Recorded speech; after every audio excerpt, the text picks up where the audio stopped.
The 1956 Motobecane.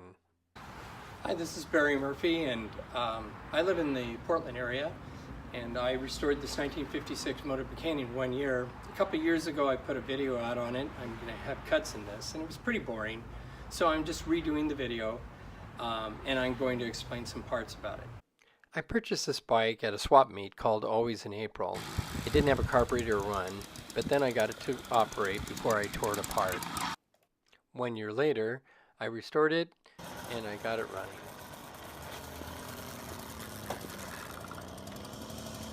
So I'm going to show some of the things that I've done to this.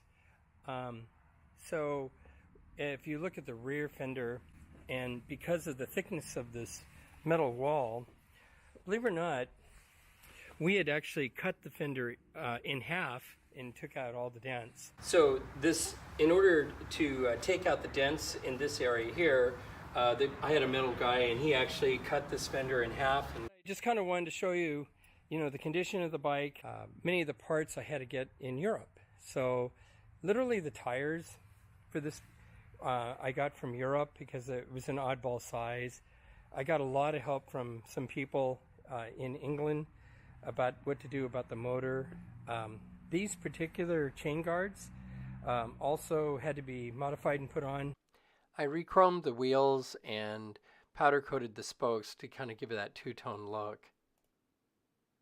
There were a lot of mental issues with this, like the fuel input had to be fixed. Where the fuel went into the side tanks, we had to re-weld it. I had a great guy working on this. As you can see, our fit and finish was real nice when we got done.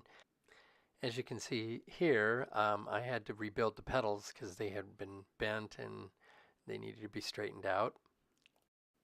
The rack on the back was the next thing. I was able to get that from Italy and cleaned it up and put it on the bike. And then there was the seat. Here's the before and after.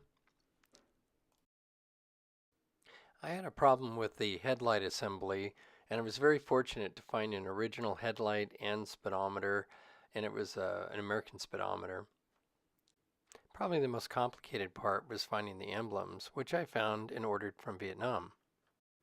I entered into a couple of contests and I managed to win in both of them. In this particular case, the bike wasn't completely done. You can see the emblems are missing. But I won Best in Vintage, and yeah, it was in the Oaks Park, Portland area. And there you have it. That was my update. Most of the work was done in 1 year, and if anybody really wants to get a hold of me, you're welcome to contact me about any questions about Motobecanes and 1956 and all of that.